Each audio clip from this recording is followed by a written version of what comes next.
അപ്പോൾ നമുക്ക് ഇന്നത്തെ ക്വസ്റ്റ്യനിലേക്ക് പോവാം. താഴെ പറയുന്നവയിൽ അടുത്ത സംഖ്യ ഏതാണ്? 4, 196, 16, 144, 36, 100. ഇതിലെ അടുത്ത സംഖ്യയാണ് ചോദിച്ചത്. മക്കളെ എല്ലാവരും ഒന്ന് ശ്രദ്ധിച്ച് ഞാൻ ആ ചോദ്യം ഒന്നുകൂടെ എടുത്തെഴുതാം. അതായത് ഇങ്ങനെയാണ്: 4, അടുത്ത നമ്പർ 196, അടുത്ത നമ്പർ 16, അടുത്ത നമ്പർ 144, അടുത്ത 36, അടുത്ത 100 എന്ന അടുത്ത നമ്പറിലേ ചോദിച്ചേ അല്ലേ?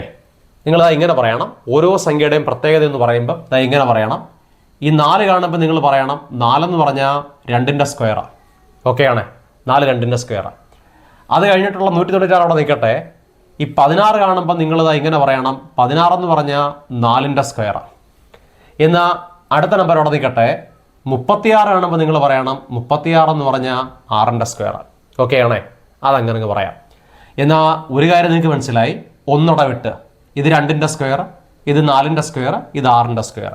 അങ്ങനെയാണെങ്കിൽ അടുത്ത നമ്പറാണെങ്കിൽ ഒന്നിടവിട്ട് 2ഉം 4ഉം 6ഉം കഴിഞ്ഞാൽ പിന്നെ അടുത്ത വരേണ്ട 8ൻ്റെ സ്ക്വയറാ. സോ 8ൻ്റെ സ്ക്വയർ ഈസ് ഈക്വൽ ടു 64 ആയിരിക്കും ഉത്തരം. ഓക്കെയാണേ, അങ്ങനെ ചെയ്യാം. വേണമെങ്കിൽ നമുക്ക് മറ്റേതിൻ്റെ പ്രത്യേകത ഒന്ന് പറയാം. അത് പറഞ്ഞില്ലെങ്കിലും കുഴപ്പമൊന്നുമില്ല, ഉത്തരത്തിന് ഇത്രയും മതി. മറ്റ് സംഖ്യകൾക്ക് ഒരു പ്രത്യേകതയുണ്ട്.